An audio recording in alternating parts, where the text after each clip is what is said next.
To defeat an enemy, you must know them. Not just their battle tactics, but their history, philosophy, art.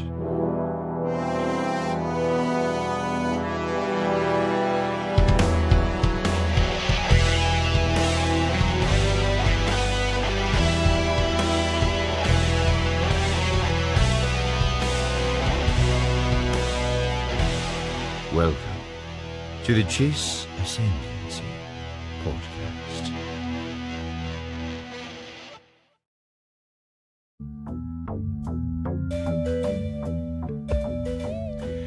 Hello, everyone, and welcome back to the Chiss Ascendancy.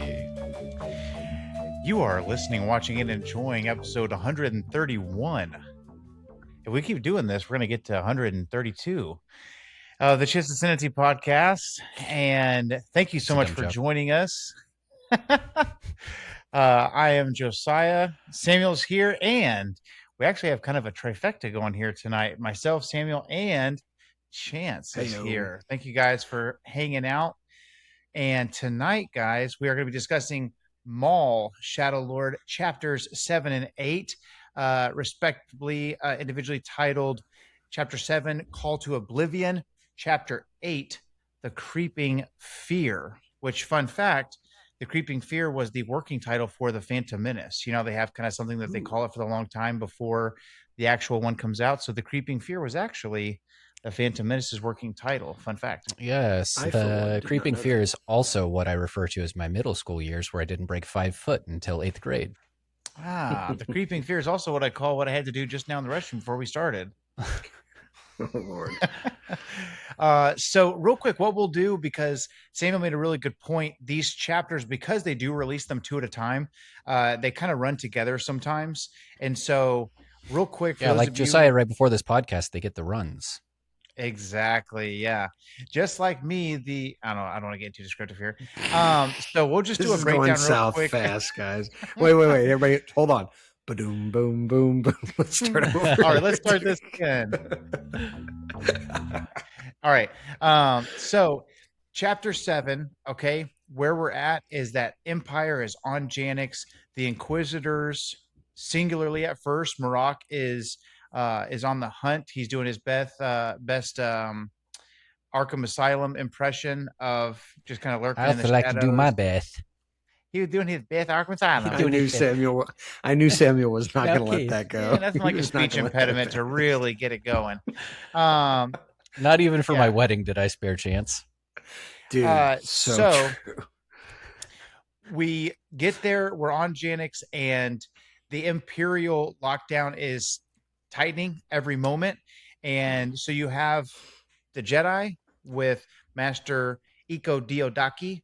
You have Devin. How you remember that blows my mind. He's Daki. That's it. Yeah. The rest is Iko Diodaki. He's Dino he's guy. Daki. It's fine. And then it's like a fun little tongue twister. Io Diodaki. Yeah. A little. Io Diodaki. And then you also have Lawson, and you've got his son Riley, who is currently being held at the police station under Imperial thumb. And then you have that son of a gun, Two Boots, who pretty much is everyone's least favorite character right now. And then on the protagonist/antagonist side, you have Maul and the Shadow Collective, who is underground. As we establish ourselves, things are going south fast. Rookcast says that we need to move quickly, and from there is where the episode starts. Now, as we said, Riley is in basically a holding cell at the prison or at the police headquarters. Two Boots is there, and obviously during these episodes we get a little bit of Two Boots is torn because he wants to do what he feels is right, but the last time he did what he felt was right, the Empire showed up. And so from Which there, he didn't realize was a bad thing yet. Yeah, he didn't realize it was bad. Everyone told him it was bad. But basically what we have here is where this episode starts. We've just finished the train. Marok has been not defeated, but disconnected from Devin and Riley and Maul. At some point, Riley is being told by Devin, we can't trust Maul. He's not a good guy. I know he just saved our lives, but he's a murderer. And Maul is saying, look, if you want to survive, I suggest you come with me. An Inquisitor is not something to be messed with. She tries to do her own thing. She tries to escape Maul and the Shadow Collective. And the hubbub of all that is when Riley gets officially taken into custody. Devin gets away, and she reunites with Daki. And so at this point, the Shadow Collective is trying to leave, and they are basically found and attacked by the Imperials. Marok is there, and we receive our second Inquisitor with the 11th brother, aka the Crow, coming into the picture, and he is absolutely sick. Is that really his name? Because I did not know. I was like, I'm pretty sure that he doesn't have an official name. The 11th brother is his official rank. The reason I say the Crow is because in all of the marketing stuff, that's his name. So I don't know if anyone's going to come on screen and say, hey, the Crow, they're over here. But in all of the marketing stuff, the same way that we've never heard anyone say Marok, that's his title, I guess. Let's have a quick contest in the comments for whoever comes up with the best name for the Crow. Bird brains, big bird. Yeah, I can't anyways, that's a do you remember the movie The Crow? Not the side, we're gonna side, but you remember that dude one died? Or the recent one? No, the original, that the dude dies in the actual filming of the movie. I didn't know that. Yeah, actually. What was it? Was that a you didn't know prop? Did everybody think he was going to come back to life? No. And maybe this was all just an urban legend that I bought into when I was a kid. But no, the scene towards the end of the movie where he's standing on the table and they're all lighting him up. Somebody really shot him on accident. It was a very Alec Baldwin moment. Oh my! Somebody got. I was making a joke about in the universe for the Crow that he was going to come back to life. That was the joke I was going for. Oh, okay. Sorry. Yeah. No, you're right. So it says Brandon Lee. Actually, this is crazy. Brandon Lee, we are way off here. Son of martial arts legend Bruce Lee was killed in a tragic on-set accident while filming The Crow, March 31st, 1993. 20-year-old actor was fatally wounded by a prop gun that was improperly prepared, firing a lodged bullet fragment into his abdomen during a scene. I'm pretty sure they left it in. I think, and I could be wrong on that. Maybe that's the urban legend. I'm pretty sure the scene in the movie where he's on the table and he's getting shot up by all those guys, that's when he got shot. And if I remember correctly, they left it in. That is the scene they left it in. Boosh-gadoo. Dang it, we didn't get a Boosh-gadoo this week. All right, so what was your feelings for part 7? Obviously, the biggest deal here is the final, the actual showdown between Maul and the Inquisitors, and the tension that we talked about last week within the Shadow Collective with the Mandalorians and Maul and not getting paid. They have that moment where Rookcast says, hey, the credits are just going to weigh you down. And one of the Mandalorians says, what I do with my cut is my decision. And she says, leave it here. And guys, I got to tell you the truth. I'm not rolling in money. So when I saw this guy set down like a giant briefcase full of cash, I was like, I would have abandoned. You have to assume it's large denominations. Yeah. No, I love that. I was like, we will get there slow or we will not get there at all. I think that, Devin is obviously really struggling with Daki. To me, there's more tension there than within the Shadow Collective. That's the tension. Devin's done. She's done with Daki. She's having a lot of tension with him. But I think that within the Shadow Collective, like Maul has this, obviously Rook is concerned about him and Devin and what's going on there. And he says that allegiances can be severed, which is obviously playing into the whole storyline starts because of severed allegiances. But her response was when she says, but without payment or without prosperity, so can the loyalty of a mercenary or something like that, right? Like she's like, without getting paid, he's like, allegiances can be severed. And she's like, yeah, well, these pirates aren't going to work for you any longer either. You don't pay them. Yeah. It was a really cool moment. Yeah. It reminds me of, there was a time, I I was just out of high school and I hadn't seen this one guy. I think he graduated a year before me, but I had been to U of H for a year or something. Anyways, we hadn't seen each other for a while. And then I saw him one day during the summer and I said, "Hey dude, oh my gosh, so good to see you. I haven't seen from you, I've heard from you in a while." And he goes, "Yeah, well, the phone works both ways." And I was coming in like super friendly, "Good to see you." And he goes, "Yeah, well, the phone works both ways." And I looked at him and I was like, "Yeah, it does." like you didn't call me either. Here I am. I'm just trying to be nice. And yeah, it was funny because whatever she said, well, yeah, without prosperity, so can the loyalty of a mercenary, or whatever the line is. It reminded me of from, I think it was last week, whenever the Empire first lands, the Mandos are like, "What the heck are we still doing here?" And she was like, "Hey, we're sticking to the plan." And the Mandalorians are like, "Hey, I'm cool with doing whatever as long as the credits keep flowing." And then the other Mandalorian speaks to him and goes, "Which there is zero chance of now." So that's been I was like a genuine commitment. She's got like a personal, like she's loyal to him. Yeah, it's like she's still operating like an honor system or something. Yeah, and I think that her loyalty and her honor system, like some of those things, kind of makes me lean a little bit more into the Rook cast as the armor conspiracy theory. I hadn't heard that. Have you not heard that?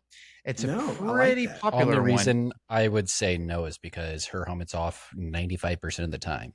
Ooh, well, that's the concept. I guess what I've heard online is, and I'm gonna guess she does not go take a bath on Mandalore. Is what I'm gonna guess. Yeah. So what I've heard, or what people have put forth, is that whatever's going to happen to the Shadow Collective is going to so let's say that maybe Rook doesn't die, but hypothetically there's a moment where Maul clearly cares more about the Force and revenge and taking on an apprentice with Devin than he cares about the Shadow Collective. Like whenever they're like trying to talk about, well, what are we going to do? How are we going to keep the money flowing? He's like, "Don't care. I'm focused on this other thing." I can see a world where she feels like her loyalty has not been rewarded and her loyalty has not been it's not been a two-way street. It's not been returned.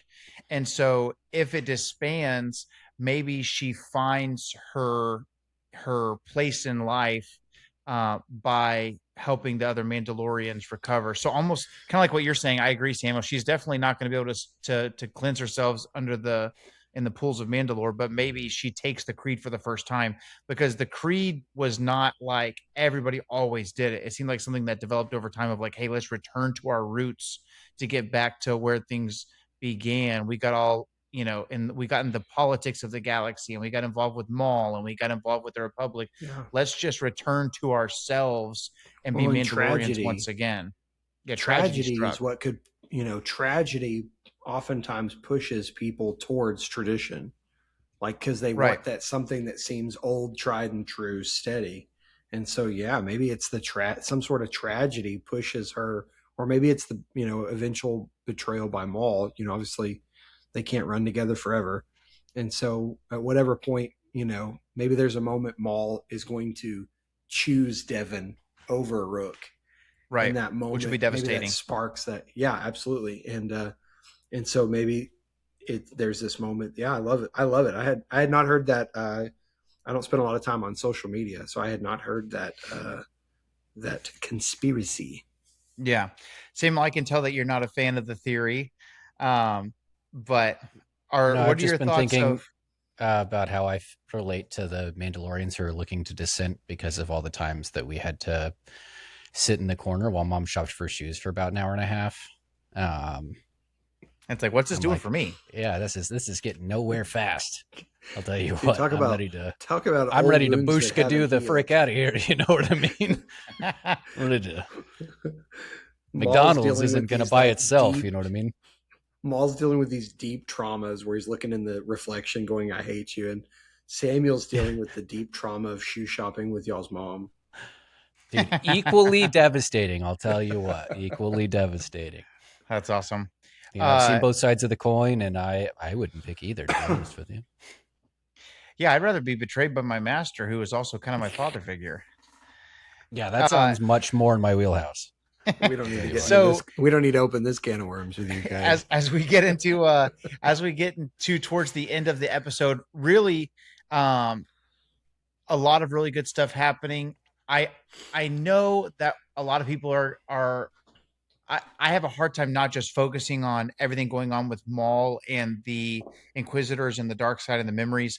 I know that Riley exists. I know that Captain Lawson exists. I know that Two Boots exists, and Yeah. and they've been great. Like I'm not, Yeah. I don't dislike those characters, but it's just I'm so invested in Maul that like Lawson's on, and I'm like, yeah, kill the kid or don't. Let's keep going. What's going on with Darth Maul? You know what I love though is that there's so much emphasis on identity through the whole show. Yeah. Through the whole series. We talked about it the last time I was on. I mentioned that Devin was first time her name is ever said is 3 episodes in by Maul. Mm-hmm. She's the first one to ever say Maul's name. Two Boots' name gets Two Boots is Two Boots. I mean, there's so much emphasis on their names and their roles and who they are. There's a lot of identity focus. And I think what you see in 7 is there's a lot of identity shifting. Two Boots, 100%. Two Boots doesn't have boots anymore. Yep. And he is wrestling with who Now he he's is. just And too bot. Who cares? Yeah. And it's Screw not that till the guy. next episode. It's not till the next episode that he makes that decision to help Lawson and break the rules. But he's in this identity shift, and then you see like the same thing with Lawson and him being, we talked about how his name's Lawson and he's a part of the law and he's a lawman. A son of But the law, if you will. He's shifting in that identity as well. Devin, who has been this Padawan and this Jedi, and she is shifting. And there's a lot of identity pieces that of these characters that are these other there's a big shift in that started, I feel like, here in 7. But I totally get what you're saying. Obviously, the emphasis is like what's going on with Maul is obviously what draws us in the most. But there is a lot happening with these characters.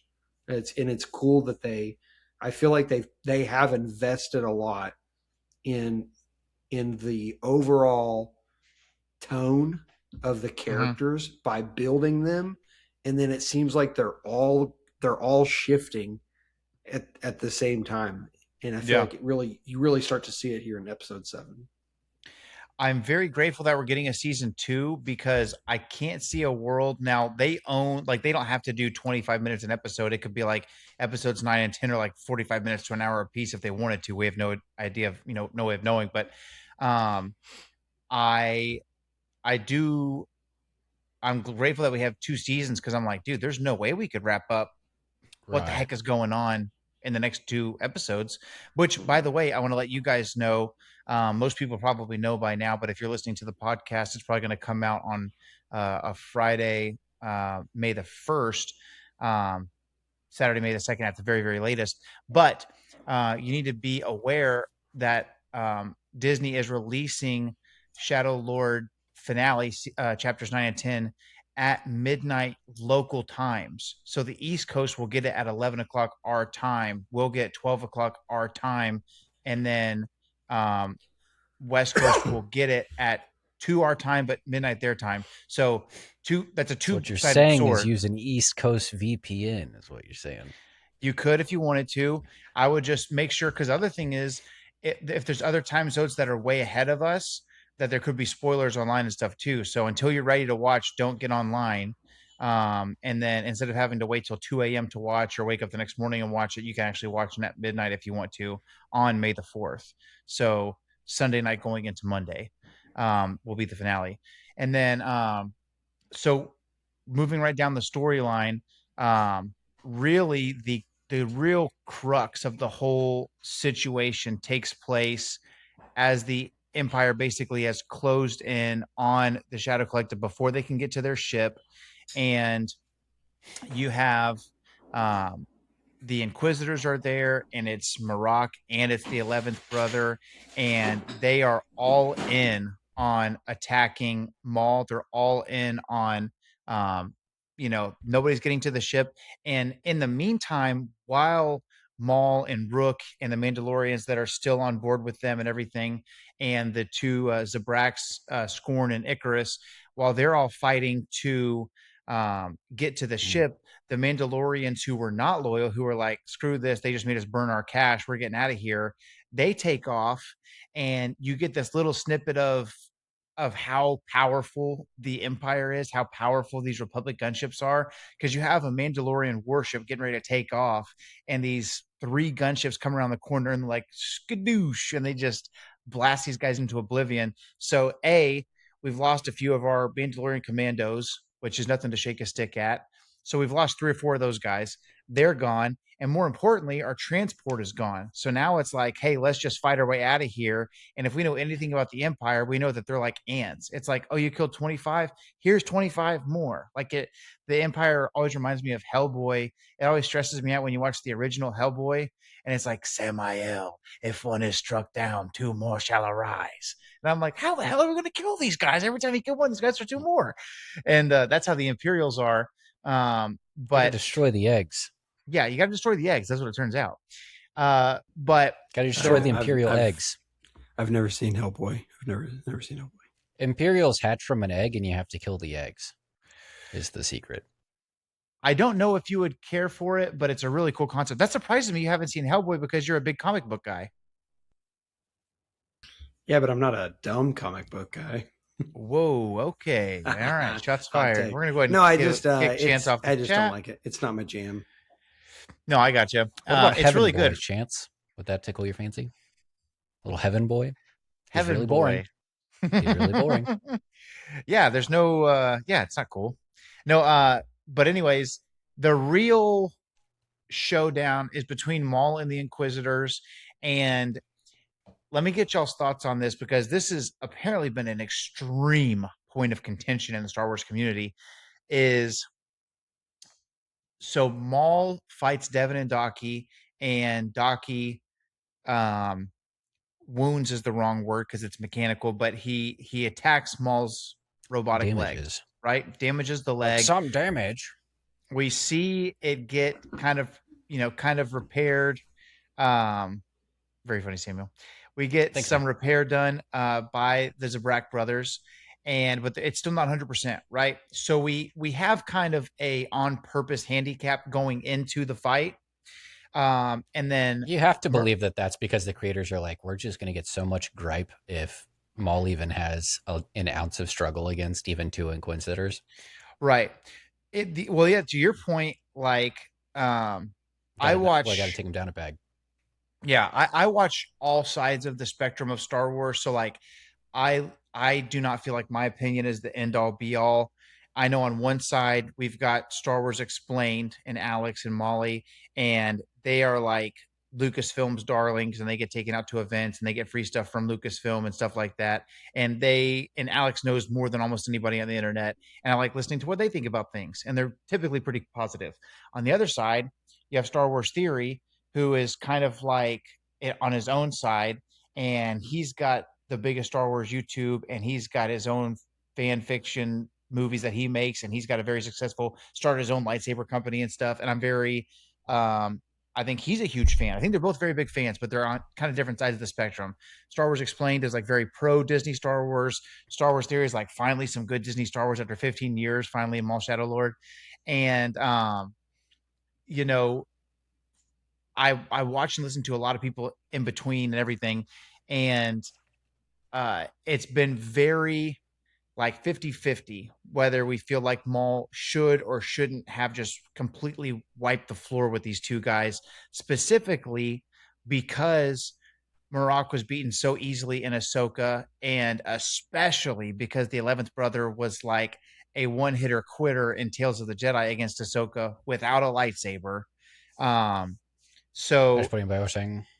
What are y'all's thoughts on how that went? In the moment, I'm like, okay, Maul's wounded. Maul mentally is not all there. Like, he's going through these struggles, thinking about Sidious and stuff like that. What are y'all's thoughts? Did it distract you at all? Were you okay with that? Were you like, that's, hell no, we won't go? Like, were we riding in the streets over it? I mean, I think Maul is Maul's awesome, but we've watched Maul continually have to progress in his skill. You know, we see him get beat by Obi-Wan, who's still a young fighter, are obviously He in the gets movies. cut in half by an actual Padawan. Right. So he gets essentially, and I know that Joe, you disagree with it, but in Clone Wars, he gets beat by Ahsoka. And so you just see he does have this Throws progression. Right. And yeah, we obviously can't get into all that. But it's like at the end of the day, he was fighting 2 Inquisitors. Marok and Ahsoka doesn't count because it was just green smoke. And, you know, I just feel like in he's Hellboy, fighting, right, Chance? yeah. And so he's fighting 2 Inquisitors. I mean, to me, just the 3 double red blades going at it in a fight, that by itself was just like, this is epic. This is amazing. Yeah, absolutely. You know, and he's holding his own. He's got obviously he's got a lot going on in his mind. They've kind of got, you know, they've got all these troops and all this backup. It feels like they have the upper hand. He's clearly trying to lead them away from the other fight. Mhm. You know, and so I feel like, you know, I thought it was a great fight. I thought that, you know, anytime you have people that are, you know, that skilled wielding Right. double bladed lightsabers, it's not shocking to me that like, oh yeah, he took a hit and an injury Mhm. that cost him. Yeah, absolutely. I think my only gripe would be that, and it's not even with the show, it's Inquisitors in general, that it's like feast or famine with them as far as what their skill levels are. I feel like they either get bested really easily or they're very dominant. Mhm. And so we see Maul, and he says, you know, it's no small feat to fend off an Inquisitor, and you see him panic a little bit when they both show up, and you don't see Maul panic very often. So I feel like maybe they're trying to bring home the Inquisitors aren't really a joke after they've gotten brushed off so easily in other medias. You know what I mean? Right. You I see felt them like get bested very quickly, but I feel like they're trying to bring it back around. I feel They like are kind of when a they were serious getting deal.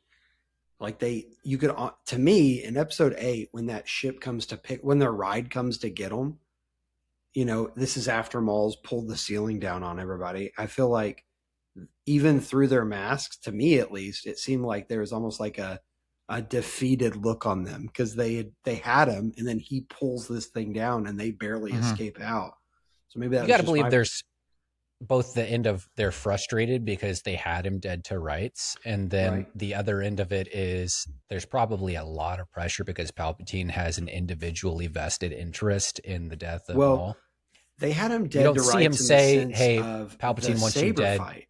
Right. That's what I'm saying. Like they were right there. Palpatine is putting them. You don't see them ever anywhere else saying, "Hey, Palpatine wants you specifically dead." Right. You know what I mean? Which is that great. doesn't come up.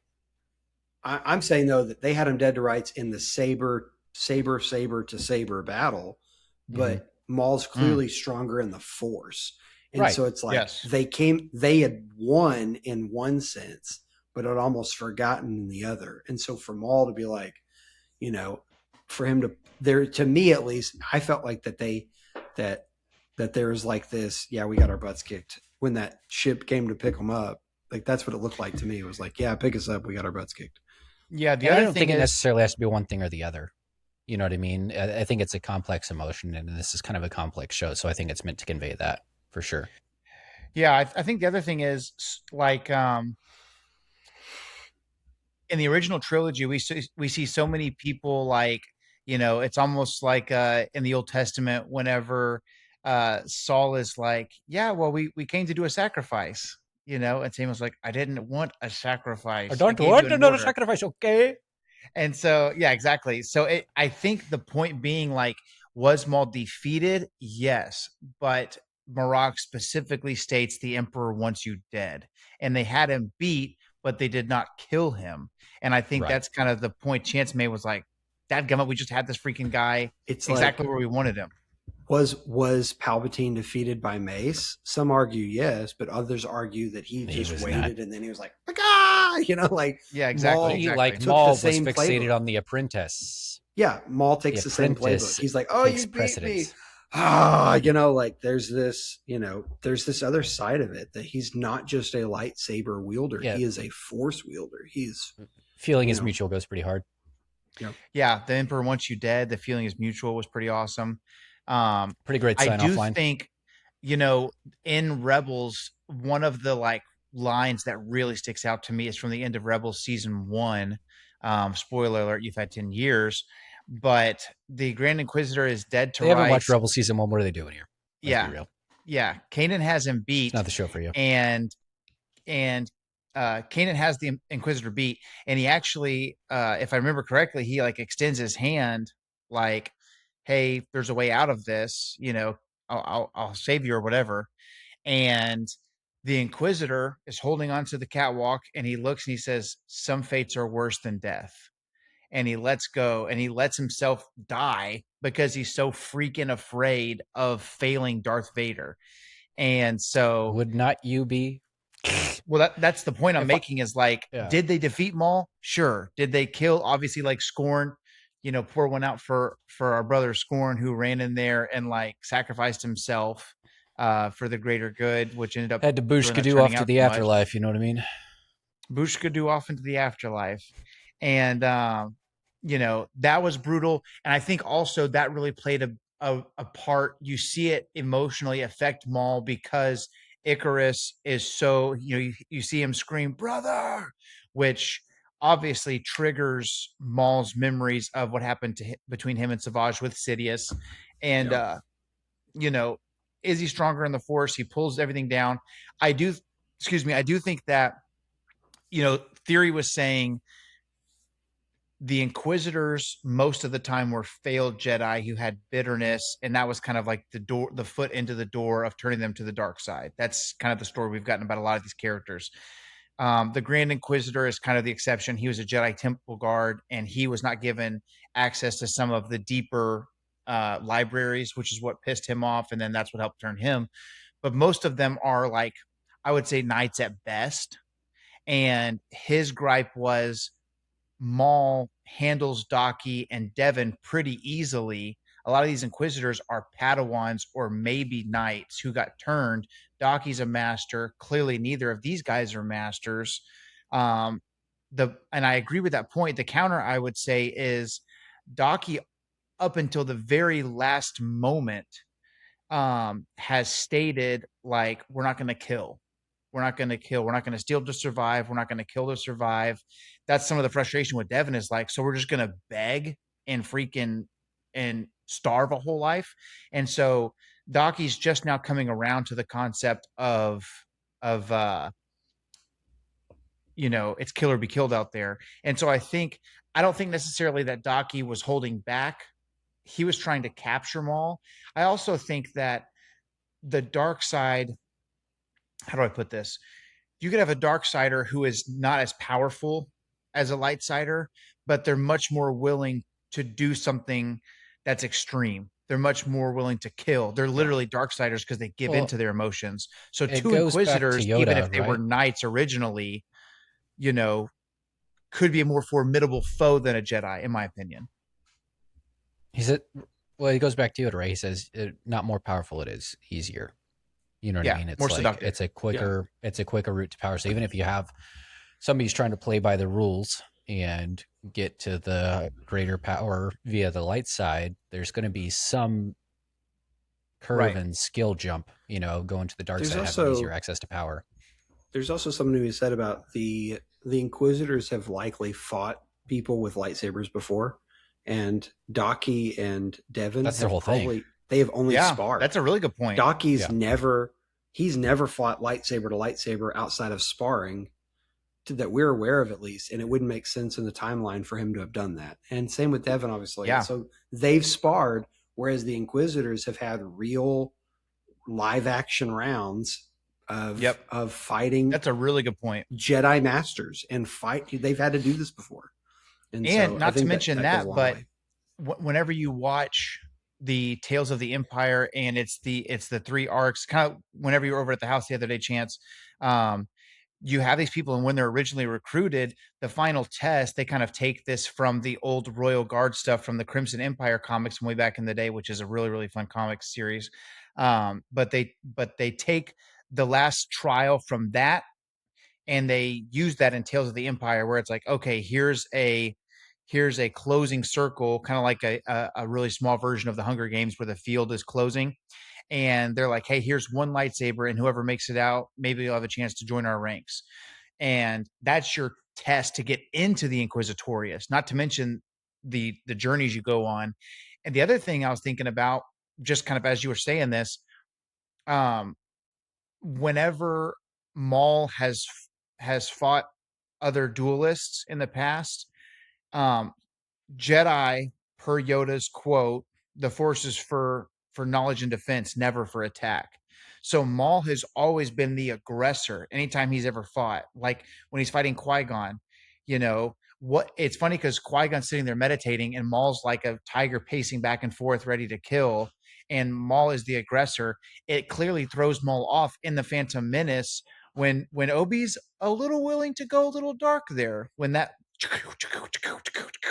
those gates open and Obi-Wan's like balls to the wall, just jumps in there, and it kind of throws. That's the first time Maul's been on his back foot. So kind of similar to that, Daki and Devin don't have the aggression that the Darksiders have. So not only are you fighting one-on-one with another guy with a double blade who's aggressive, you're fighting two guys with double blades who are aggressive. They're beating you at your own game, or maybe not beating, but they're willing to fight the same fight against you, but it's 2-on-1 and they're aggressive. And not to mention his whole right side of his cybernetic leg is failing, which obviously, you know, it's easy to see that and be like, okay, well, he's still, you know, theory's point is he should have just taken the Force and just shoved one of them off into oblivion. I think that they're in the same breath. I know that Star Wars fans can really be hard on Star Wars. There's not a world that exists where Mr. T should have beaten Rocky Balboa in Rocky 3 because he was doing pull-ups at his house.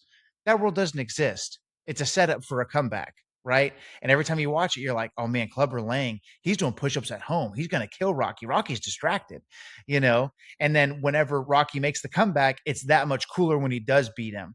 And I think that Maul, if he can get his head right and if he can get that leg worked on, it will be even sweeter when he does dispatch of the Inquisitors. Which the other point I was going to make and get y'all's thoughts on this, I've mentioned this like every time we talk about Maul and especially the Inquisitors, but maybe Marok and maybe the 11th brother are a little bit weaker and a little bit more easily defeated because, again, Marok turns into a green fart and the 11th brother just turns into like a puppet without a hand inside whenever Ahsoka beats him in Tales of the Empire or Tales of the Jedi. Both of those seem like unnatural ways to die. Both of those seem like unnatural, you know, the same way that when Vader kills Obi-Wan and is like stomping on his robes, like, where the hell is he? It's the same concept, right? Like Marok isn't a green fog inside of a suit. Clearly he's some type of reanimated figure. It makes me feel like the same thing with the 11th brother. Maybe they're quicker and everything because they are their real corporeal self now. And maybe Maul ends up killing these guys and they're reanimated by Night Sister magic or something of that nature down the road. And that's why they're not as quick and intuitive in some of those fights down the road. Episode 7 ends. Maul says, you know, likewise, he brings down the ceiling on top of them. And that's the end of part 7. We get into part 8. Maul has survived. The Inquisitors go off. They're trying to figure out what they're doing. They didn't complete the task, which, you know, maybe that's what finally brings Big Daddy Vader in to, you know, get that done. But I think that potentially, you know, in 8, this is all about Maul. This whole chapter is about reliving some of his past traumas and stuff. I never thought that I would see Maul cry, and I never thought that I would feel emotional about Darth Maul's past. You know, like he's a bad guy at the end of the day. You know, what were y'all's feelings? Like, what were you feeling when you're watching this? Because obviously we're like, this guy literally looks like the devil. And here I am like misty-eyed about this guy. It was really interesting. The thing that occurred to me is I've thought a lot about the backgrounds of other Sith Lords. Like, I want Palpatine's origin story, or even on the other side, like Luke, I want to like what happened between 6 and 7, you know? But it occurs to me, I never really, because we have some of it in books and there's not a lot of question marks there for me, I never really considered what his early life would be like in canon. Mhm. And so to kind of see him so young and see him really looking up to Palpatine and trying his best, and Palpatine being so cruel in the way that we see him in the Clone Wars, where he's just like cackling, having a great time, you know, absolutely smacking around Maul and Savage in the 2v1. We Yeah. don't see that side of him very much, except for in animated duels, really. You know what I mean? And so I didn't really think of him like that as a master for Maul, but just to see Maul kind of being like trying his best, you know, he's just a kid, and then to get absolutely literally cooked by lightning, you know, it's hard to not be emotional when you see a little fella like that getting picked on, you know what I mean? Yeah, it really broke my heart to see like the memories of, we never got in canon, technically we never got an official like, here's what happened when Maul became Sidious's apprentice. And there's even like, you hear Savage, it's like you know, Clancy Brown's like young voice, you know, Yeah. don't go, brother, even though he still sounds like 40. And Brother, it's, yeah, don't go, brother, please. But it's 3 minutes of me it's time. it's so sad. Dude, what is that character's name? Who, Macho Man? No. Well, Macho Man's character from Spider-Man. I don't know. I almost said the Boulder, but that's from Avatar. Anyways, it's really sad whenever you see Savage say, "Don't go, brother," and there's actually a hesitation from Maul. Like there's a hesitation, like and then Sidious reaches out his hand, and Maul goes with him, and Sidious, that bastard, is laughing when Maul leaves his home. He's jacked up. Like it's, you know, I almost had a conversation with Samuel before we even started airing and was like, hey, I don't know if we should do the whole family you have here is me thing at the end. This guy's just, you know, all in jest. But he's just like, oh my gosh. Every once in a while I play devil's advocate in my brain and I wonder about Sheev, and I wonder like, is there a good person in there? There's not, dude. It's not, you know, the villain that thinks he's doing the right thing. We've talked about he knows this he's a before. bad guy. He is the culmination of generations of Sith cultivated by the rule of 2. Like, he is peak. So if there is an ounce of goodness in there, the rule of 2 failed. You know what I mean? He's just a bad dude. What I was going to say earlier was I feel like you get a little bit of a Smeagol Gollum moment with Maul looking at his reflection in the mirror, like or in the water, and he's like, "I hate you," and it's just like this, like very torn personality. He's wrestling with the crazy, and then that piece that with Savage where he's, and it's like, man, these wounds. Who hasn't been there? You know what I mean? Huh? So who hadn't been there? You know what I mean? Dude, the wounds he has from Palpatine, and I always have thought about Maul's hatred towards Kenobi is what keeps him alive, and Maul's hatred towards Kenobi is ultimately his end. But here in the middle, it feels like, at least in this story, he's not thinking about Kenobi. There is this deep hatred towards Palpatine that I had never really considered until this show. Yeah, we didn't. Like, oh man, there's some deep hurt there. I think maybe we haven't thought about it because we haven't seen it yet. You know what I mean? Because in the Clone Wars, when he faces off with Palpatine, he's like, "This was all for you, Master. I was doing it to get back to you, to be back at your side." And Palpatine's like, "Not good enough. You're dead." Yeah. And now we have kind of like, he really was trying to gain that. favor. Do you really think he was trying to get back with Palpatine, or do you feel like if you're Maul, that was just a lie? If you're Maul and your whole life, the only way to achieve ultimate power is Palpatine, and you fell, you weren't cast aside, you fell, and you're driven insane. To me, my bounce back is, what do I know? right? So Mhm. I'm like, okay, well, what is back in power? That's back at Palpatine's side. He's the one calling the shots. So the only way to Yeah. get, powerful is to be with Palpatine. But Palpatine is not just like oh, good, you're alive. You know what I mean? I feel like you've got to Mhm. reprove yourself after losing to Kenobi. So And I it's like believe a him that maybe this was to get Palpatine's attention. Maybe it was to be like, hey, I am the worthy apprentice. You know it's what I like a mean? younger Maul had this, in a weird way, this parental father figure, like looking up to Sidious as that guy.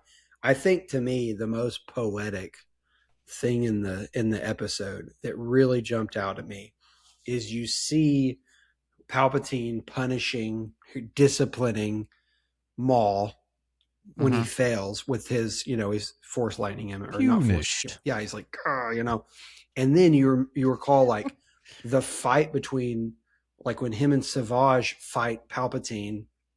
There's a lot of that going on. You just see Palpatine just let him have it. And I think, for me, the piece that I thought was so poetic is that in this episode, he is wrestling with these feelings of Palpatine, and Palpatine is just with him.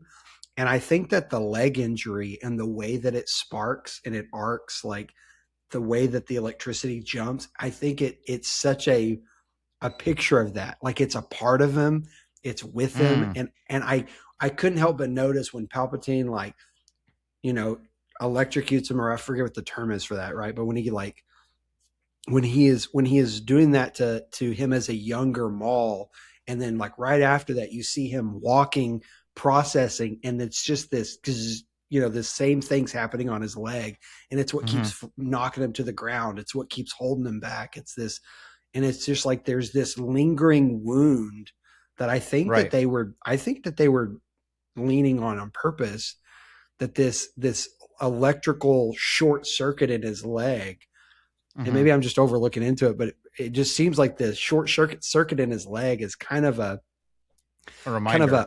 a picture of Yeah. of Palpatine.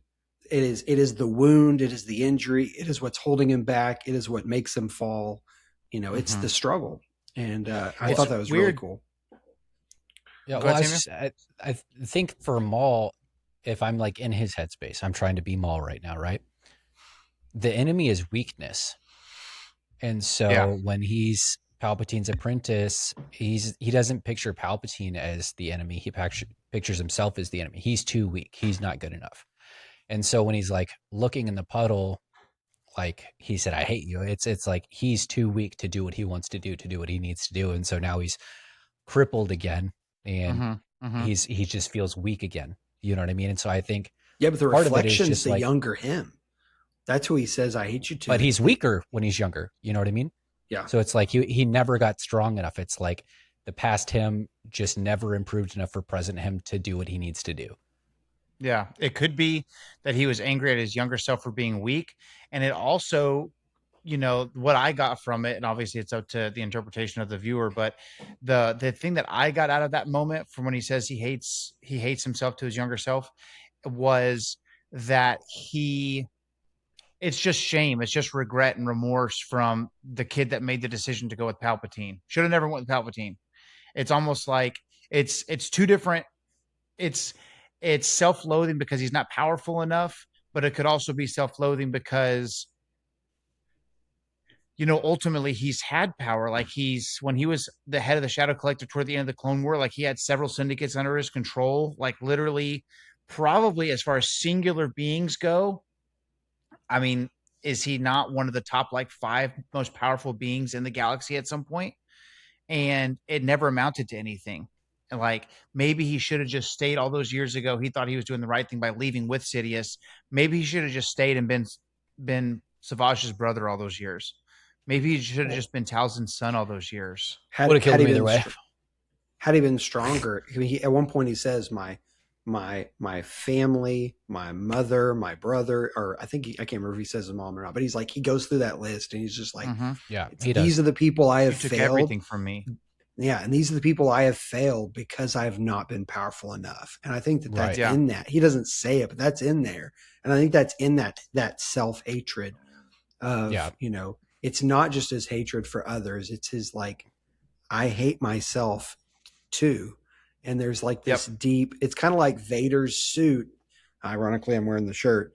It's right. It's supposed to keep him in pain. It's supposed to make him. It's supposed to. It's a constant reminder of his failure against Obi-Wan. And I feel like Maul has that in a different way. It's not a part of obviously a suit, but it's this leg. It's this reminder of his failures. It's the loss of Savage. It's these same things have like stirred this deep evil and hate in him, and that's what continues to drive him forward. I think what's interesting too is like Devin says we can't defeat the whole empire. And he's like, if you come with me, I will show you a plan to do exactly that.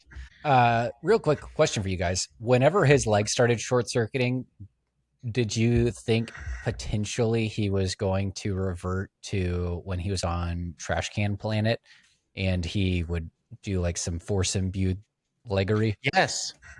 Yeah. Yes, I thought maybe that's where we were headed.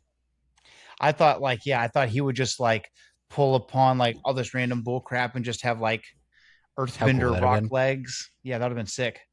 I think a lot about those scenes where he is quite literally using the Force to move these 8 legs in concert to move around, and so with such agility. I'm like, dude, how sick would that be actually if he just became Spider Maul again to fight these Inquisitors? That'd be pretty freaking sick. Yeah, I wonder. And the other thing, I was wondering if he was going to do that, and I wondered like how, when he's looking at himself, and later on in the episode, this is like after the visions and everything, he has the moment where he's looking at his younger self, and he goes, "It's all right, it's all right," and I was like, "That's enough of that." But that was freaking emotional. And I think there's a mixture of like hurt and pain, but it's also like just with Maul, everything just gets laser focused like a magnifying glass in the summer. Like it's all going to come back to rage for Maul. He's going to funnel all of that and like the disappointment and the anger and everything. And I think I know we're kind of all over the place, but I have a prediction for either 9 or 10. It doesn't really matter. It's all the same. They come out at the same time. But there's a little clip that they released before the show started. And you know how Chirrut says, "I am one with the Force and the Force is with me." There's a mantra that Maul was saying in one of the little short snippet trailers that says, "I master the Force and the Force serves me. I master the Force and the Force serves me. I master the Force." I wonder if, unless he can get the leg fixed, I wonder if at some point, like the leg will continue to fail and he's just going to like fall into the Force. And like, who needs a freaking mechanical leg if the Force can hold the leg together and the Force is the leg and the Force, like that kind of thing. And I'm wondering if like, he throws himself back into the fray to try to help Devin again, or whatever the case may be. He's back at the top of Nicodemus's tower, and Dryden Voss wants an audience and everything.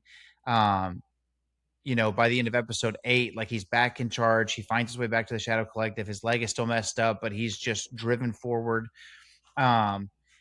It is strange to me that he, I almost said ministers. He talks to his own self and says like, no one will ever do that again. And in the moment, I was so emotional watching the show that I was like, wow, like it broke my heart that he said that. But also I did feel like that was one of the only parts of both episodes that seemed out of character for Maul. I know we've done a lot of growth and a lot of development, but like that is such a nurturing, protective, older brother, fatherly type thing. It's Smeagol Gollum. He's got this. The difference is he doesn't have a good side and a bad side. He has like a crazy evil and a focused evil. Like both sides of him. Maybe so. But that's such a good thing to say. Like, I'm gonna make it so that this bad guy can't hurt any more people. That to me is so light side, Like He doesn't say it so this person can't hurt any more people. He says, so this person can never hurt me specifically ever again. Right? Yeah, I think it's still he says, selfishly driven, though. Yeah, I think he I says think it is much anyone. more egocentric. I think it is too because it's Maul, but I want to say he says he'll never hurt anyone ever again. He doesn't say he won't hurt me again. But realistically, Maul doesn't care if he hurts anyone else. Maul cares if he hurts Maul. You know what I mean? Right, right. I was just saying that one little line was like there was a small moment after, like in the moment I was locked in after the episode finished. That was one of the lines that had me thinking, like, you know, I guess it's similar to it's that moment of clarity before he has to have his game face on. It's just him and his thoughts. You know what I mean? And he's being vulnerable Mhm. literally with himself. He's only vulnerable with himself, to your point, with the, he does have a narcissistic tendencies, but it reminded me of, I think he's doing this because Savage told him, you have to have your revenge. You have to Mhm. get him back. And in Rebels, when he asked Obi-Wan, "Are you protecting the chosen one?" and Obi-Wan says yes, or he says, "Is he the chosen one?" Obi-Wan says, "He is." And then Maul says, it's so sad, dude, because it's like the most peaceful thing that Maul can think of with his dying breath is revenge. Like he says, "Is he the chosen one?" Obi-Wan says yes. And Maul says, "He will avenge us." Like that takes him into peace. You know what I mean? And I think that it really is sad because Maul, it seems like at this point Maul never had a chance to be a Well, good guy. Lucas describes Maul as Sisyphus. That's the whole point, that he pushes the He boulder up the rolls the hill and he boulder up never the gets hill. to the top. That's the character. That's who he is. So he was always Well, that destined to never sucks. get the boulder to the top. And we were destined to always root for him and enjoy watching him roll the boulder up the hill, and Yeah. It's crazy how Sam Witwer and his, they call it voice acting. It's acting. Like you can hear the emotion, you hear the hurt. well, Sam Witwer, I It's feel like, is in a league of his own, man. He puts such emotion into his voice that I feel like is seldom replicated. yeah, it is. Also, does that man age? Good God. Yeah, he's looked that way for like 20 years. Like he looks like Starkiller. He looks the exact same, dude.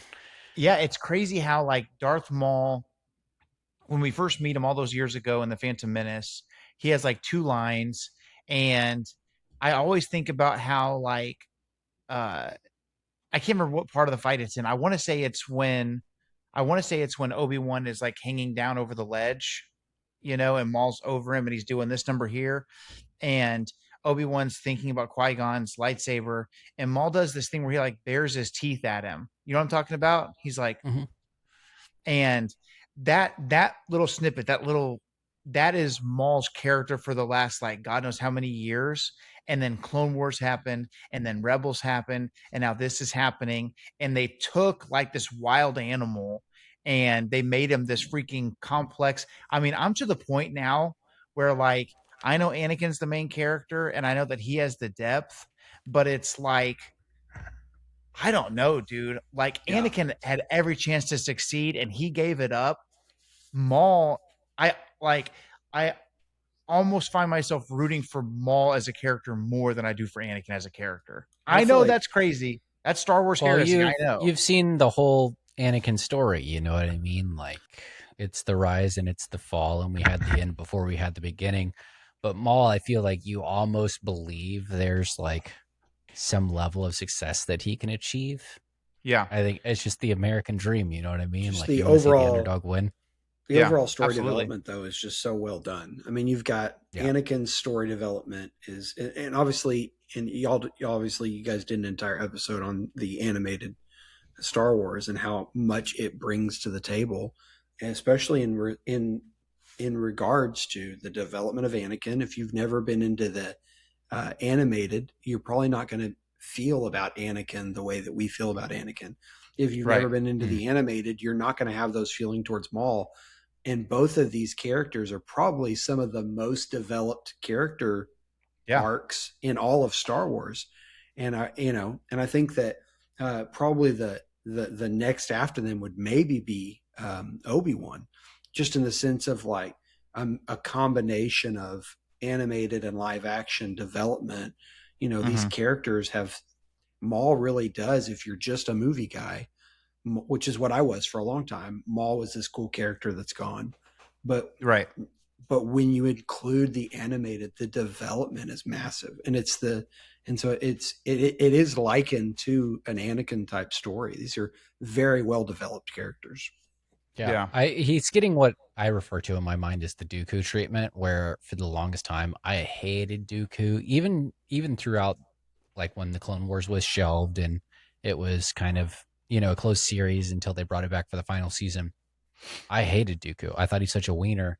And then the Dooku novel dropped and Mhm. he was completely redeemed in my mind. Like the character was just so much more likable, so much more appreciable to me. Yeah.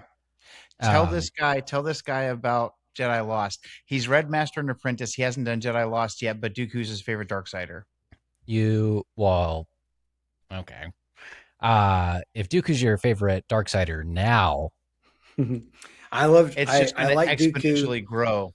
I like, it's crazy to me because I hated Dooku before Dooku Jedi Lost. I feel like Couldn't when you stand it. see younger Dooku ready to which I can't remember which one of the Tales it is. Tales of the It's Tales of the Jedi, and it's really good. And good. but Dooku Jedi Lost was before this. Right. It was before Tales of the Jedi. I So I already liked him a little bit then. Yeah, I like But that he's a duelist. I like that years ago Joe told me that his blade he's a was terrible curved. Sith. Yeah, his blade Yeah, was that's from the curved Bane because he's series. yeah. And so just pieces like that have helped me go, man, I really like this guy. I just like the way He's a real wiener 0.5 from all the stuff up until Dooku Jedi Lost. No, heck no. You've But got the moment when this guy he's a terrible Sith. He's a terrible Sith. but this guy fights. He gets drugged in the middle of the night in his pajamas, and he holds off Ventress and two Night Sisters that are cloaked.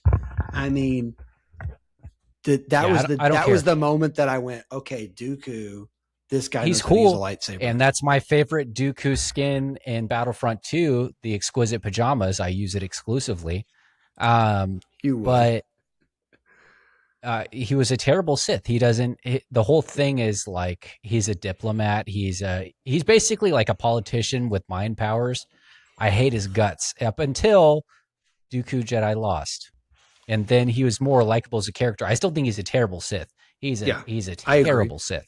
He's not a. But I like him much more as a character that he's doing what he thinks is right, which is generally my favorite type of villain. If I want like a good Sith, I want the guy that freaking like the dark side for the the look of superiority. Signature look of superiority. This is from one of the books. Yeah, that's a classic. But yeah, as a Sith, terrible Sith, but as a character, as a person, he's completely in my mind. So you might like freaking, I don't want to be crass, but you'll like it. Dooku Jedi Lost will. I will say, yeah, I will say, for you, this little thing that they did too, that has nothing to do with Dooku other than it's his land. But Bad Batch just nailed the last nail in the coffin of the sad story of Dooku's fall from moral grace, because he falls to the dark because he has legitimate frustrations with the Jedi and the fact that they're being, moved by the Senate and they're not really doing what they're supposed to be doing. The whole Inquisitor treatment. All of that stuff, right? And then in Tales of the Jedi, it's not lost on me that there's a really, really rich politician and his son's being held captive because the townspeople are starving, so on and so forth. And then in Bad Batch, I want to say it's season 3, episode 1 or something like that. They are on Sereno, and it's like a really barren place. And then they open up, it's like a ship of his or something, and it's like it couldn't be more full of credits. And they're just like, you open up a door and the credits fall out like they're in Scrooge McDuck's house or something. And it really takes it full circle. Like, here's a guy who was willing to like break the rules and kill this guy for being such a piece of crap, and all the people around him are starving. And by the end of it, after he's passed away and the Bad Batch goes to Sereno for whatever mission they're on, Dooku is that guy. You know, it's the whole prophet Nathan and being like, yeah, tell David the story. And David's like, we should kill that guy. What a piece of crap. And Nathan's like, you are Count Dooku, you know? I'm Count Dooku. He wanted one more rubber duck than he already had. And he had so many. Yeah. Love my ducks. But yeah, it's Dooku has such a interesting, you know, but again, Dooku has benefited so much from Star Wars animation. Maul has as well. To bring it home.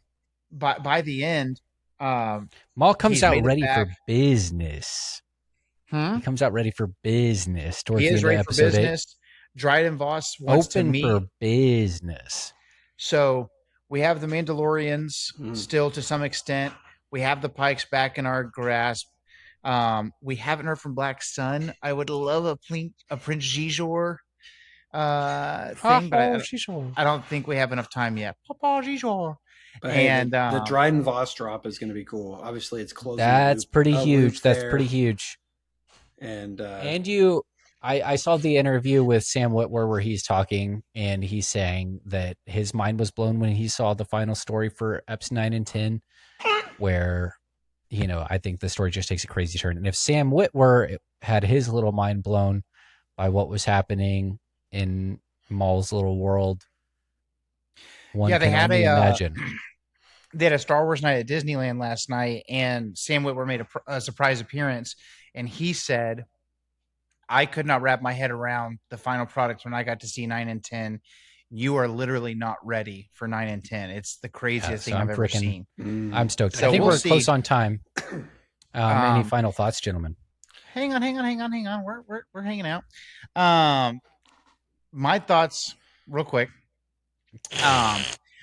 Don't like it when somebody else calls that, do you? Can't stand it. Can't stand it. Anyways, what I was going to say was, do you feel as if with where things are mentally for him, emotionally for him, physically for him with the leg and everything, obviously the Inquisitors are still on Janix. That whole occupation still going on. Maul hasn't been killed. He's been defeated, but they don't know. I assume maybe they presume he's dead, but they don't know for sure. Do they know he's not dead? There's no way to think he's dead. So here's my thought. Have the story sometimes felt like, man, there's no way that we're going to get a Vader Maul showdown in the next 2 episodes. Do you think that we'll get like some crazy action and we'll get some Force Unleashed style Maul cutting down, jumping up into the cabin and exploding out ATSTs and stuff like that, but Vader doesn't make an appearance until the very end of 10? Or do you think that we actually get a showdown in 10 between Maul and Vader?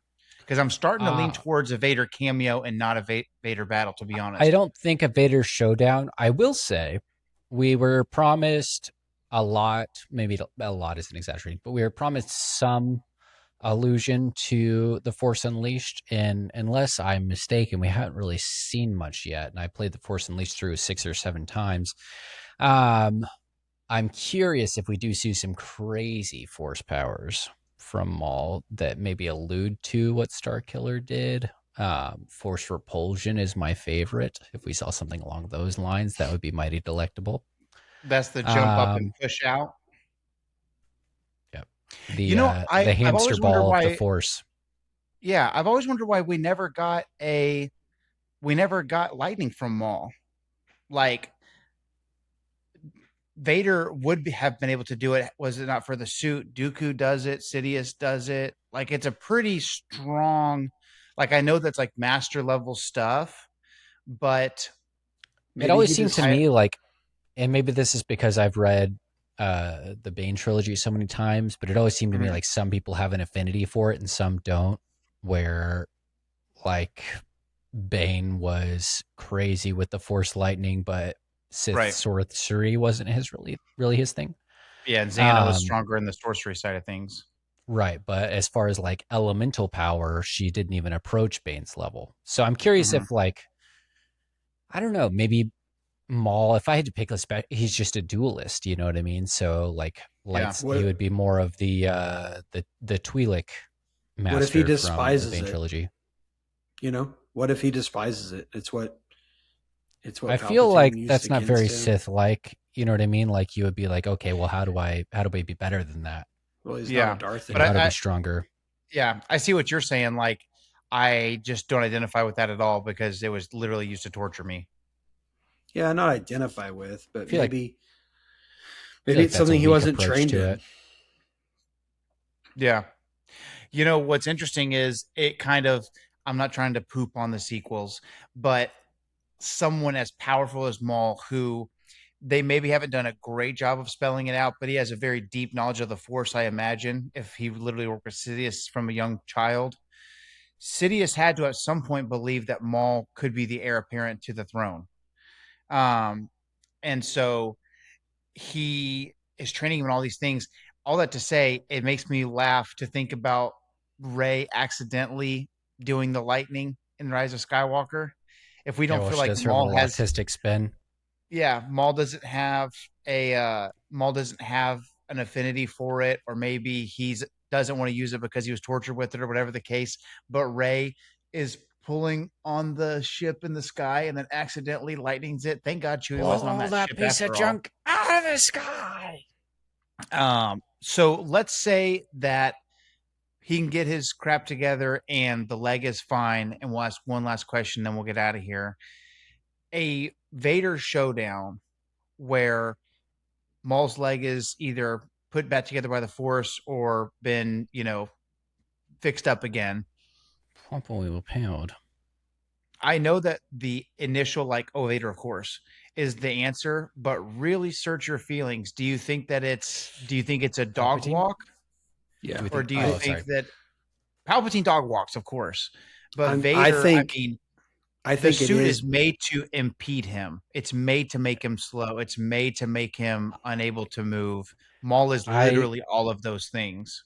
I'll be honest with you. I do not see a world where Vader doesn't mop the floor with Maul. I mean, he has to, because the whole thing is Maul tries to get Ezra like, hey, he recognizes I have to have help. I can't do it. So obviously, I do not think he can take Vader. He's going to try. He thinks Devin's going to be that maybe down the road. It's obviously not going to pan out in some level. So later in Rebels, he goes after Ezra to do the same thing.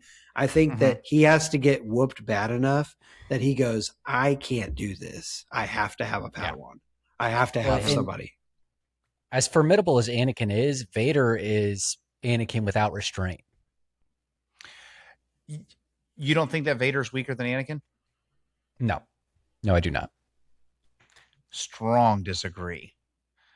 Literally impeded by the suit. The suit is argue with Palpatine, I guess.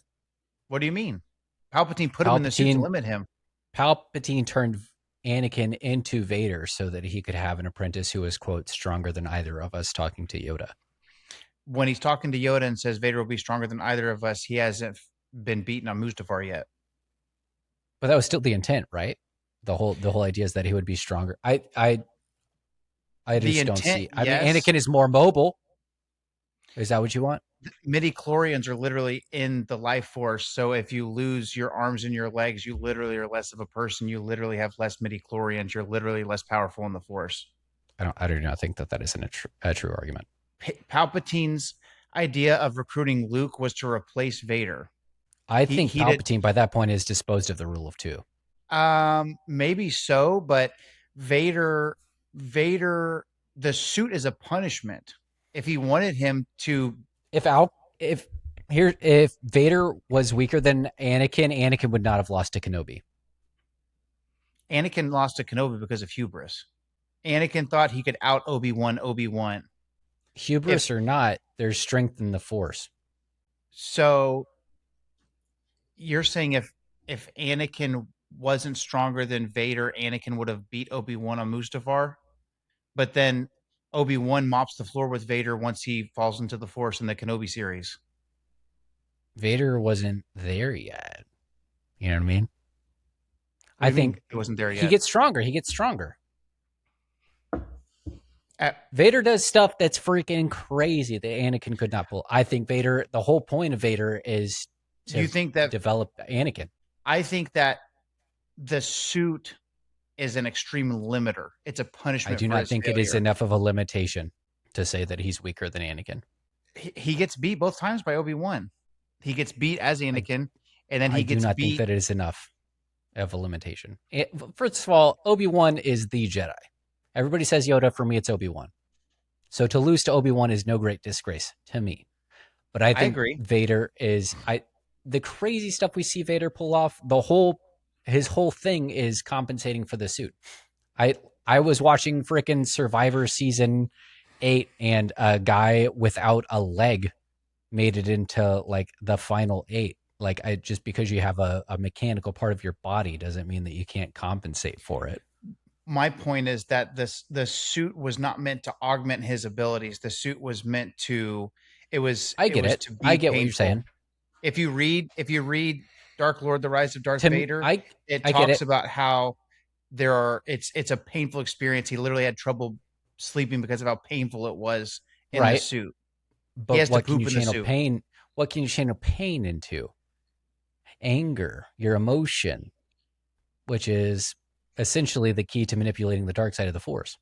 To me, I get it that Palpatine was like, he'll never wield Force lightning, but if you're putting somebody in perpetual pain, reading all the dark side material that I have, that's not a bane, but a boon for a dark side wielder. To be constantly in a state of, I can channel this into wielding the dark side. But I agree. However, that's like saying that the dark side is more powerful than the light side. Anakin is. It's not. I'm saying it is a more powerful way to use the dark side to be in a state of constant pain than to say that one using the dark side is more powerful than the light side. I'm not saying that. I'm saying that puts him in a better place to more powerfully wield the dark side.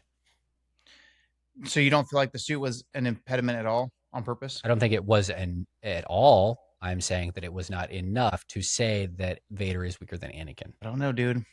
I just think that I don't know. I think that Anakin at his peak is stronger than Vader, because Vader he's limited. The suit is made to be bulky. The suit is made to be outdated. The suit is made to be painful. He has a limited range of motion. He has limited reflexes. If you read Dark Lord: The Rise of Darth Vader, he's still such a bad man. He is. He's stronger than everybody else in the galaxy except for Prime Anakin. To Chance's Palpatine. To Chance's point earlier, the whole thing with Maul is that he's not just a lightsaber duelist, he's a Force user. And I don't think that the limitation in physical capability is necessarily enough of a detraction to eliminate his overall power in the Force. But anyway, drop a something in the comments if you think Josiah is wrong. If you think Josiah's right, just don't say You're anything. You're going to be sorely mistaken. People are going to line up around the block like they did for the Empire Strikes Back to tell you that Anakin is stronger than Vader. Okay. I really feel. If you think so, you'll lose via your hubris, right? You just said earlier that Palpatine said that Darth Vader would be stronger than either of us, and then I just said Prime Anakin is stronger than anybody, and then you said Palpatine. So you don't even believe your own argument. I think the bulk of the crowd is going to be with me here, just sitting here eating popcorn, watching you two. I think it's a good argument. In a revolving door, just run around. You're outside. No, you're outside. No, you're outside. No, you're outside. I'm clearly inside, James. Y'all have some very strong brother banter going on right now. Well, what I'm saying is I know what everyone knows what you're saying. The suit hurts. The suit not good enough. Anakin better than Vader. All right. Well, we'll see. Palpatine is not such a buffoon as to be like, I'm just going to cripple my one and only apprentice forever so that he's a little weenie boy. I'm going to teach him a lesson and he's going to overcome it or else. Palpatine also was literally finding ways to achieve eternal life because he, to your point, had because abandoned he's the rule of two. He's selfish. He's a Sith. That's what Bane did. The same thing, and he lost. He wanted to be the number one for forever. I think he felt like the Sith had finally arrived. The rule of two was to get them to where they were, and he finally had arrived. He had crossed the finish line. Rule of two. Wanting to hold on to the reins forever is not the same as recognizing that your Palpatine is insufficient. I think that if anything, it is, hey, Vader's getting a little too much. I got to figure out how to live forever, so it can be me, not anybody else. Okay, here's my point.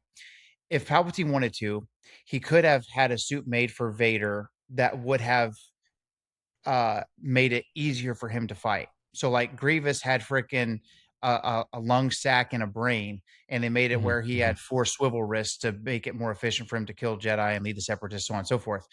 They could have done something that embellished and embraced Anakin / Vader's power to make life easier for him, but he didn't. My thoughts are I don't know if we're going to see a Vader Maul showdown in this season. I agree that I think they're going to allude to it, set it up for next season. It's too, I mean, unless it's going to dominate an entire episode, they either have to introduce it in 9 so they can fight in 10, or if you don't see Vader in 9, then they're pushing it off to 10. They might give us a short teaser, but to me, I think it feels like there's so much emotionally and mentally that needs to be healed in Maul. Like we need to see him make a comeback, right? Yeah, like the Rocky 3 reference again. He's going to hopefully really dog walk and dismantle the Inquisitors, which gets Vader's attention. And that's why Vader's there. And either it's a cameo there at the end, which leads us to season 2, which is going to suck, but it's probably what makes the most sense. But you still can't it's a forget whole about episode. You still can't forget about all your other characters, and so I feel like what has and to Dryden happen. Voss wants a meeting. What has to happen in the story here is I still think that there's got to be a moment that Devon's got to attach herself to Maul. I still think that we're probably going to see a lot. I think we're probably going to see Daki die. I think it's going to be at the hands of the Inquisitors. Then Maul and Devon dog walk the Inquisitors, which gets the attention of Vader. I think Dryden Voss is a next season thing. I think if they even do it, I don't think it happens this season. I think Vader they may allude to, but I just don't. They have so many other characters who have an active storyline that they still have to close the loop on. They've got to close the loop on Riley and his mom being introduced. Like they're gonna have to. There's so many things. I feel like she's going to be a bigger part of the next season, but I think they're going to have to attach that one more time for us. So this season's got to end. I think this season ends with a moment where Devon is attaching to Maul, a moment where Riley's mom comes back into the picture, and then maybe there's a moment where there's a Vader looming presence. Vader's coming, because if you're Lucasfilm or Disney or whoever, you're going, hey, we are already greenlighting the second season before the first season comes out. Why? Because we already watched it and we saw at the end of the first season you alluded to Vader, and we know that that's an automatic second season. Yeah. I'm worried about that. I really want the showdown now, but I feel like they're going to show us like I'd be terribly surprised if Vader makes an appearance right now. I would be terribly surprised. I think you're right. I think an appearance maybe, but I don't think like Vader looms large. You know, I think the maybe show Vader ends with just him mops the breathing floor with a couple of people or something like that, and then Maul's worried or surprised. And imagine the freaking dialogue that could happen between Vader and Maul about Qui-Gon, about Obi-Wan, about Sidious, about Dooku, about there's so many things. You could have Maul cast so much doubt into Vader's mind about Sidious doesn't care about you. You know, I wonder sometimes like Palpatine, I think, really saw Anakin as not a friend, but maybe something similar to a friend. And then whenever he turns into Vader, or maybe when Sidious really lets Sidious out, and it's not just Palpatine, that it's all business. He calls him like, come with me, my friend, and stuff, but I don't think that they're really like buddies. And I can see a world where Maul like paints that picture very clearly to cast some doubt into Vader's mind as well. Yeah, I think that the show's going to end with Vader breathing. That's what because that's all you have to do with Vader. It's the dun, I know. Dun, I'll shoot you a text if that happens, dude. That's all. No, please don't. Obviously, don't do that. But I think like that's what it's going to be. Is the end of you're gonna see a quick side of the helmet, front, back of the helmet, something, and you're just gonna hear the sound of him breathing. That's enough to hype season 2. Samuel, real quick before we get out of here, you've played the Jedi games. Tell me, like in 30 seconds, tell me about the moment where there's I know little to nothing about the games. There's a girl Inquisitor that's kind of hunting you most of I want to say it's the second sister. It's the first game. Oh, sorry. Let me check let me see if I still have the thing pulled up. What's the moment where Vader kills her? What's happening in that moment? Does she fail, or she's thinking about turning, or what's happening there? If memory serves, because I haven't played the first game in several years, it is that positive if you want to play the game with no spoilers. Her master is the person who is assisting Cal Kestis. And I think there is a moment of reconciliation where she's faltering a little bit. And so there's kind of that conflict within the Inquisitor. I'm trying to recall, because there is the whole thing in Castle Inquisitorius, and that's the only time you see / fight Vader. I think maybe there's like an attempted interference, and she's cut down fairly quickly. I can't properly recall, but I would say that is the origin of that. Yeah. Yeah, I was just wondering because I can see a world because of like the ghost and the green fart gas and the mask of the crow and things like that. Obviously, many people, us included, I think all three of us agree at some point those guys have to die. At some point, it seems like. I wonder if it would be cool if one of the failures, what if the way that Vader is introduced is Maul has one of the Inquisitors dead to rights. Maybe one's already dead or one's escaped or whatever the case may be, and he has one or both of them dead to rights. And before Maul can be the one to kill him, Vader kills them for their failure to complete the mission. That would be sick. So bookmark it here. That's probably what's going to happen. All right, we'll finally get out of here. Any closing thoughts before we wrap things up? Any crazy predictions for the finales next week, Samuel, before we jump off? I'm just excited to see Maul kind of back on top of himself again. We saw a little bit of self-doubt. We saw a little bit of hesitation. We saw a little bit of, the ghost of Darth Maul past, and feeling out what his insecurities are, what his inadequacies are. I'm excited to see him now back. Like, he's had his moment to weep in the shadows, and he's back in charge. He's large and in charge. I am very excited to see Dryden Voss in animation. I'm very curious how they approach that. Just, because this show is very intentional about what they, I think, make characters look like. So what they're going to emphasize in the animation of Dryden Voss is going to be interesting. Yeah, we saw him for like a real split second in Clone Wars in a hologram. Yeah, but so like whether it's like a parlay or an offer or a, hey, I can tell you're clearly comforting me, let's work together, I can be of value to you.